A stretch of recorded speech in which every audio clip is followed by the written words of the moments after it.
သူ့ရဲ့ကိုယ်ပိုင်မင်္ဂလာဆောင်မှာအဖေဖက်နဲ့ထဲမှာထည့်ထားတဲ့တ िश ူးတွေကိုသူမမြင်လိုက်ရတာနဲ့မျက်ရည်တွေမထိန်နိုင်တော့ဘူးအဖေဖြစ်သူကခေါင်းငယ်ငယ်ခါပြီးသူမစိတ်ငြိမ်သွားအောင်တိုးတိုးလေးစကားတခွန်းပြောလိုက်တယ်ဒါပေမဲ့အဲ့ဒါကိုမြင်ရတော့သူမရဲ့နှလုံးသားကွဲသွားတယ်မင်္ဂလာဆောင်မလုပ်ခင်ရက်နေငယ်အလိုမှာပဲသူမကအဖေအတွက်ဖက်နဲ့တစ်ဝယ်ပေးခဲ့တာအဖေဖြစ်သူကအဲ့ဒီဖက်နဲ့တွေကိုအကောင်းဆုံးအဖို့တန်ပစ္စည်းလိုတေချာထိန်းသိမ်းထားတယ်နည်းနည်းအချိန်ရရင်ထုတ်ပြီးကြည့်နေတတ်တယ်သူမကဖက်နဲ့အံဝင်ခွင့်ကြဖြစ်လာလို့မေးတဲ့အခါအဖေဖြစ်သူကပြုံးပြီးအင်းကွက်တီပဲလို့ပြောလိုက်တယ်အကြီးဆုံးသမီးလက်ထက်တော့မှာဆိုတော့အမေဖြစ်သူကမနက်ကနေညနေအထိအချင်းဖက်လုပ်နေတယ်သမီးဖြစ်သူကလာကူညီတဲ့အခါအမေဖြစ်သူကစစ်စရာကောင်းအောင်တားလိုက်ပြီးမင်းသွားနားနေပါလို့ပြောလိုက်တယ်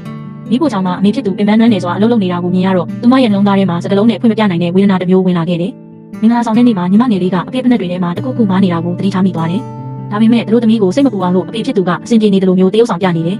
ညီမငယ်လေးကအိတ်တစိတ်ကိုယ့်အိတ်ထဲကတ िश ူးတွေထုတ်ပြီးအဖေဖက်နဲ့တွေထဲမှာထည့်ပေးလိုက်တယ်မင်္ဂလာဆောင်ခန်းနားဆောက်လာတာနဲ့အဖေဖြစ်သူကတဖြည်းဖြည်းနဲ့သမီးကိုခေါ်ပြီးရှေ့ကိုတက်လာတယ်သူတို့သားကြီးလက်ထဲမှာသမီးကြီးလက်ကိုလွှဲပေးလိုက်ပြီးနောက်အဖေဖြစ်သူကဘာမှမပြောဘဲပြန်လှည့်သွားလိုက်တယ်